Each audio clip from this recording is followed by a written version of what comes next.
I am thrilled to introduce Stas Burgiel. He's with the U.S. Invasive Species Council, and he's currently the Assistant Director for Prevention and Budgetary Coordination. And Stas serves as the policy lead on issues related to preventing the introduction and spread of invasives, with a focus on pathways for their movement. And he's coordinating a prevention committee convened jointly with the Aquatic Nuisance Species Task Force, and also oversees the collation of information on National Invasive Species Council member agency budgets related to invasive species issues. And his current areas of interest include e-commerce, links to climate change, and the role of trade agreements. Stas received his PhD in International Service from the American University and a BA in Political Science from Swarthmore College. And he's worked and consulted for a range of NGOs and intergovernmental organizations, including the Global Invasive Species Program, the Nature Conservancy, the UNEP World Conservation Monitoring Center, and the New Zealand government. So thank you so much, Stas, for being with us here today. Great. And so I presume I can just say next, and you'll move on to the following. Yes, absolutely. And just very briefly, for those who are not familiar with the National Invasive Species Council, we are a federal interagency body. We have 12 federal agencies that are members, the leads being Department of Commerce, Agriculture, and Interior. And the role of the staff, the NISC Secretariat staff, is basically to coordinate and facilitate communication, and then on particular areas serve as a lead across the different agencies. So as Hillary mentioned, in that context, I sort of serve as the lead on prevention-related issues, and that obviously ties into pathways. So go to the second slide, the overview slide. The three things I was basically going to touch upon today, and this is very much, for those who are familiar with pathway-related issues, this is very much a 20,000-foot presentation because it'd be very difficult to get into the details on all the various pathways by which invasive species are introduced. So I want to provide just a little bit of context, then go specifically into a series of pathway diagrams that try to map out the various pathways of introduction, and then finally close with a discussion on how do we mitigate the risks across pathways. And next slide. To unmute your line, press *6 or #6. It might have been a little bit clear within the introduction. My focus has traditionally been on international issues, both sort of environmental policy, trade policy, and so I come at the topic of prevention and pathways sort of from the top moving down, so international to national to state to local, which might be sort of the opposite way that you look at it in terms of the site focusing up. So my presentation comes from that orientation, but should certainly have relevance to the work and the concerns that you all have. Next slide. So on terminology, and this can get confusing because different terms have been used for pathway, and basically there's sort of two, I sort of group them into schools of thought on the terminology. The first has the pathway simply being the path that goes from point A to point B, regardless of what the mechanism is that sort of disperses the invasive species, whether it's a ship, a train, whatever it might be. And then it's the vector that is the actual dispersal mechanism. And this framework is most specifically sort of, plugged by Greg Louise and Jim Carlton and their integrated vector management framework. So another sort of school of thought or terminology is a pathway, meaning what sort of Ruiz and Carlton refer to as the vector, so the means by which an invasive species is transported from one place to another. And then within that, vector is a very specific term referring to the biological means by which a disease or parasite is transmitted. So within the context of this discussion, and also within the context of generally how the terminology used within NISC and the other federal agencies, we'll use the latter of the two. So referring to pathway as just sort of the means of the dispersal mechanism for invasive species. But sometimes those questions come up, so I figured it was just good to know that there are different sort of schools of thought in terms of the semantics here. Next slide. So pathways and the spread of invasive species is obviously not a new thing. And if we go back, to periods of exploration, to sort of Magellan and initial sort of exploration, settlement, colonization around the world, obviously there's a history of movement of non-native species, both intentionally introduced, whether it's goats and rabbits for food, or unintentionally, such as rats. And sort of this period of exploration obviously sort of moved into sort of trade and obviously sort of gaining sort of speed into the 1400s. And then there are also certain stories about the Polynesians and Pacific Islanders moving invasive species with them as they sort of traveled throughout the Pacific Ocean, the islands there. Next slide, moving to sort of the contemporary society, we've obviously sort of deepened that degree of movement. And these slides, if you look at sort of road networks and shipping networks and navigable waters, it's basically possible to get to any place on this earth that has population in it, and that also allows us to move goods and unintentionally to move various hitchhikers. So the density of the transportation network is key to this notion of pathways and how invasive species are being moved around. Next slide. Looking specifically at the issue of trade, there's it's the general assumption that growth in trade leads to an increase in invasive species in terms of sort of numbers and variety, such that with globalized trade in more goods, both in terms of the variety of those goods as well as the volume, can increase propagular pressure. Slightly different dynamics for species that might be introduced intentionally versus those unintentionally. That with more importers and exporters joining sort of the international market, we have more ecosystems and habitats that can serve as sources for invasive species as well as sinks for where they might land and have impact. And then finally, with faster transit times, given transportation, as well as pressure to process goods through customs border inspections, that there's a greater chance that any sort of non-wanted species aboard a shipment will survive. And so those factors generally sort of contribute to this, the increased survival and potential spread in invasive species.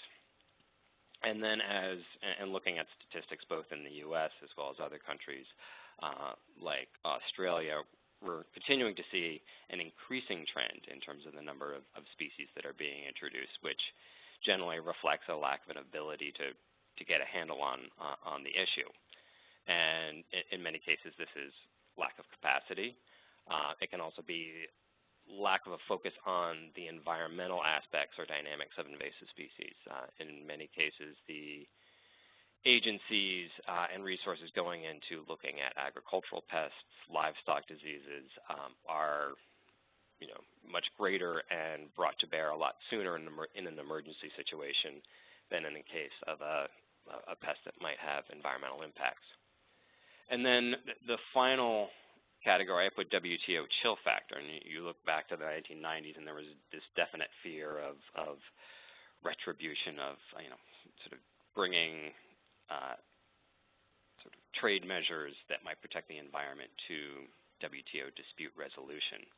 And while that particular fear may, to some degree, have been mitigated, there's definitely a gap, and it might, in some sense, it's a knowledge gap, in some sense, it's a communication gap between many of those people who are working on the environmental side of regulating and developing measures to prevent the introduction of invasive species, and those working at sort of at the trade level, specifically within the WTO. And I've seen this in the U.S., and a lot of that's just a process of making sure that the ties are there and educating both sides on what sort of the, how trade rules can apply within the environmental context. So next slide. There are also a little bit of unconventional wisdom with regards to trade, and including that the risk of introductions may actually decrease with an increase in trade. And that's where, particularly in high-value sectors, industry recognizes that sort of clean trade is much more in their interests than having continued disruptions. This can certainly be seen in sort of livestock trade with foot and mouth disease, BSE, et cetera, and I think it's becoming an increasing concern within sort of the horticultural world. Again, those are more, they're linked to particular commodities, but it is a particular place to pay attention.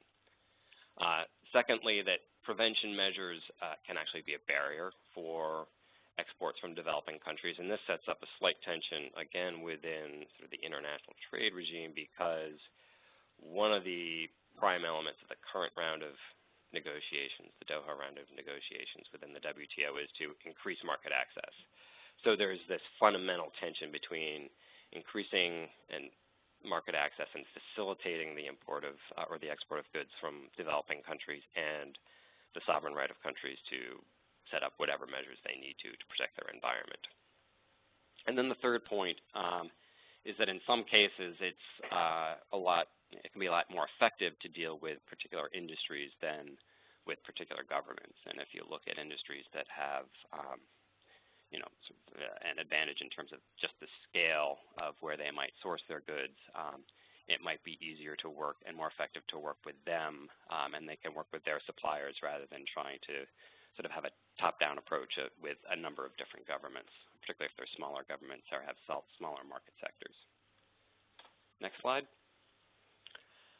So, and then final bit of context is the notion of scale. And I already noted that a little bit, but it's important to think about pathways for dispersal as well as response measures at different scales. So international, regional, whether it's North America, the Caribbean, Europe, national, the U.S. level, state, local. So those different scales have a bearing in terms of sort of what pathways are applicable as well as how to respond to them. So next slide. Here's where we get into some of the work that's been done more broadly looking across pathways. And next slide. So this is should be the pathway diagrams, and it shows that in an effort, this was 2005-2007 by National Invasive Species Council as well as the Aquatic Nuisance Species Task Force, to just sort of list out and categorize all the pathways that sort of were known or had been identified, and they were grouped largely into three categories: so transportation, living industry, and miscellaneous. Next slide. So the first one, transportation, and I'm not going to go through this in great detail, and hopefully the presentation will be made available, or I can make the documents available and people can go through it at their leisure. But it addresses things like air transport, water transport, so that would include hull fouling and ballast water, packaging, and elements that are used in the shipping process, so sea containers that are on sort of freighters and other boats, and then things like travel, mail, internet, etc. Next slide. The living industries pathway relates to this movement of plant parts, so horticultural industry, movement of seeds, stock, potting soils for agriculture, also the movement of animals, both as livestock as well as thinking about sort of live food pathways. And then also sort of the non-food related pathways, bait, aquarium trade, things like that. And then move to the final one, and this is the miscellaneous pathways, where it was sort of those issues that didn't fit neatly into the other categories were sort of grouped here, and I'll say a little bit more about this in just a second. But it looks across both the natural spread as opposed to those that are human-induced, as well as things like ecosystem disturbance, infrastructure, canals, waterways, etc. Next slide. What we're working on now, and again, this is in the context of a joint NISC ANSTF prevention committee, is updating this list of pathways that was developed in 2005 and 2007, and that's based on more recent experience and stressing some of the pathways that have sort of come up over the intervening years. The 2005 exercise was also combined with an effort to try to assess risk across different pathways. So those documents include some information on how to do risk analysis in a very general fashion of various pathways. And turning to the current effort, what we want to do is actually link it to the guidance that has been developed, whether it's regulations at the federal level, the state level, whether it's best management practices or something else, but having a tool that, or a repository for the various information that has been developed, so making it more user-friendly in that sense. It's also important to recognize that there are different ways to sort of categorize and look at pathways. It can be sort of intentional versus unintentional. I think the approach that we have taken, which is more functional, or even you could sort of group them into various sectors. And I have to apologize because what I was originally going to do if I had sort of control of the screen was to shift over to, there's an online website, it's a mind mapping site, which I've taken a snapshot here, and then specifically go into just one of the areas, the miscellaneous pathways, where we're sort of detailing out things like infrastructure or getting more specific on sort of natural spread that might have sort of consequences from climate change related events, or so things like that. So getting a bit more, or restoration, for example. And so that's, again, I apologize, and I can provide access to that.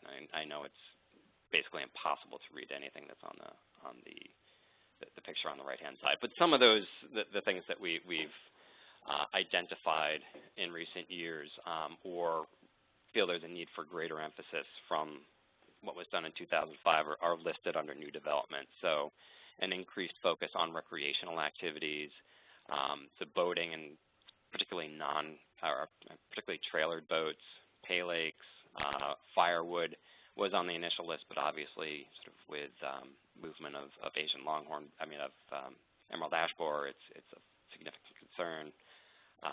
Things like firefighting and the different ways that water is moved, particularly in sort of western fires, groundwater runoff from nurseries. So in the Pacific Northwest, there are issues with the spread of Phytophthora ramorum through groundwater coming off of nurseries. And then some larger categories which might sort of group various pathways. So post-disaster emergency response, looking at what happened with Katrina in terms of the movement of various seeds as well as fishes, development assistance, Ecommerce, and I'd already mentioned restoration. Next. So now to closing pathways, or trying to mitigate some of the risks. And again, I'm sort of staying up at 20,000 feet rather than getting into some of the specifics. Next slide. One of the issues here, and just taking the international level as an example, is that invasive species obviously cuts across a wide range of sectors, and you probably see this at the state level as well. And just looking at the range of international legal instruments as well as institutions that have a hand in the invasive species pie, it's the coordination and communication there is certainly difficult. It's improving, but it certainly leaves a lot to be desired. And so the first thing we have to think about is that we are dealing with different sectors and sometimes overlapping policies and laws, and so that can complicate things. Next slide. The other thing to think about is, in terms of addressing the risks associated with various pathways, is both there might be regulatory as well as non-regulatory approaches. And this table is just to provide some indicative examples. And you can also see, to some extent, how things can be nested. For example, the World Trade Organization and its agreement on sanitary and phytosanitary issues sets up a very broad framework for dealing with issues of plant, animal, and human health. And then within that framework, in the U.S., you can look at how the Plant Protection Act and the process for listing noxious weeds or dealing with plants for planting under the Q37 regulations are sort of nested under the WTO. And in some cases, also let the regulatory side, there's state-based regulations. And the ballast water provides sort of a very interesting example in terms of how, as many of you are probably well aware, sort of California and New York were sort of driving the issue in terms of to get something done. And then, in the process, the federal level, the Coast Guard and EPA are working on their regulations, and there can be conflicts. Obviously, the issue of preemption of laws by states and sort of the degree of protection that you can have certainly becomes a key concern. And finally, thinking about the area of recreation, there are some areas where the federal government is not putting together regulations, and that means it might be left to states if it's appropriate for issues. I think sort of felt-soled waders are one example where states are taking actions. And then on the non-regulatory side, you have a range of both approaches by industries like Habitatitude, as well as it could be nonprofits or others, education, outreach to anglers, recreationalists, et cetera. Next slide. And this just shows sort of the nested approaches to prevention, sort of shows that the range of different scales that I had mentioned earlier. The international level really focusing on kind of very broad policy frameworks and trying to get some harmonization across national level work. National is sort of particularly important in terms of both looking at borders and controlling what comes in, as well as setting the overarching sort of federal policy in terms of listing various species that can't be traded or imported, and then thinking about sort of the state and local areas get to sort of clean up whatever comes through. Don't quote me on that, but that's sort of one perspective in terms of how you could break this down. Next slide. Just closing up, I wanted to make the point that you can have one pathway and it might be responsible for bringing in many species, and then you might also look at one species and it might have many pathways for spread. So I wanted to provide two quick examples before closing out. The first relates to ballast water, and just with those sort of diagram you can see sort of just a general sense in how species get moved around through ballast water. And next slide, specifically thinking about the zebra mussel, which originally came from the Black, Caspian, and Azov seas and was spread around northern Europe by canals. Then through ballast water was introduced into the Great Lakes back in the late 80s. And then, so the next pathway was sort of moving it around locally through barge traffic, and then more expansively, particularly out to the western U.S. through trailered boats. And if the sort of time series picture is actually working, you can sort of see the what might be natural spread or very sort of regional spread, possibly through barge traffic, and then the larger jumps, which are obviously brought about by humans moving boats or other gear. And so this just shows you that you might have one species, and then at different levels and different times it gets spread by a range of different pathways. And then the next slide. The final example I want to give is e-commerce, and that is kind of an amorphous topic, and I'd even say some might not even call it a pathway because it bundles a group of different pathways. You can sort of put in there sort of the pet trade, horticulture, a lot of different things, firewood that in and of themselves might be regarded as pathways. And so in addition to a great variety in terms of goods and volumes that are bought and sold and then sort of through e-commerce, although you don't actually move anything with e-commerce. E-commerce is just the sort of facilitating of the process. There are a range of actors in that supply chain, from suppliers, importers, the middlemen, to the retail outfits, whether they're box stores, mom and pop shops, whether they're physical stores or actually just entities that have an internet presence. And then a range of other sort of interest specialist groups, the consumer, et cetera. And obviously there's a range of different ways within e-commerce of how something can be sold, whether it's a commercial website or something like eBay or something else. Next slide. And I mentioned e-commerce simply because the NISC, one of their subcommittees, has been focusing on this, recognizing that it's an area of increasing concern where federal regulations certainly are not up to the task in terms of addressing the flow. And some of the issues that we've identified, and we're still working on the recommendations, is recognizing that there has been a large increase in the number of individual sellers, and that's because there's lower overhead, lower transaction costs than larger businesses that have a physical location.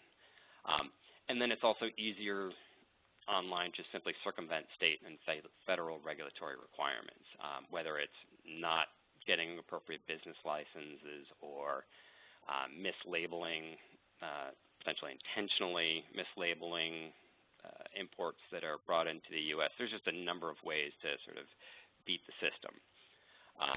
And it's difficult to catch those violations. And then also in terms of federal regulations, as I mentioned before, there's very broad jurisdiction in terms of regulating international interstate trade as well as dealing with borders, but much of that applies on a very limited range of species, so listed injurious wildlife, listed noxious weeds. And so there's, while there's broad jurisdiction, there arguably is sort of limited application. And then in some areas, there's also different reporting requirements. So it's actually, there are stricter reporting requirements for what is being brought into the country for express consignments, FedEx, DHS, than there is for international mail, which also creates problems in terms of, for example, the Customs and Border Protection to actually address those very specific pathways by which mail that could contain seeds or live animal species coming into the country. And then stepping down to the state level, many states lack sort of procedures for communicating with, monitoring non-registered internet businesses, particularly if they're out of state but selling into another state. And then finally, so just to add additional sort of problems, the fact is that there's no one-stop shop. There's no one place that lists all federal species as well as state-listed species. So somebody who wants to do the right thing has a very difficult time in terms of necessarily knowing what kind of species they can or cannot import where. And so I wanted to provide that example as sort of, one pathway that arguably has a number of other pathways within it, and then thinking about sort of the different sectors and how it gets sort of tricky to regulate across them. And with that, you can go to the next slide. And that's the close of the presentation. I'd like to, again, thank you for the opportunity to provide this. Again, it's been sort of 20,000 feet, but I'd be happy to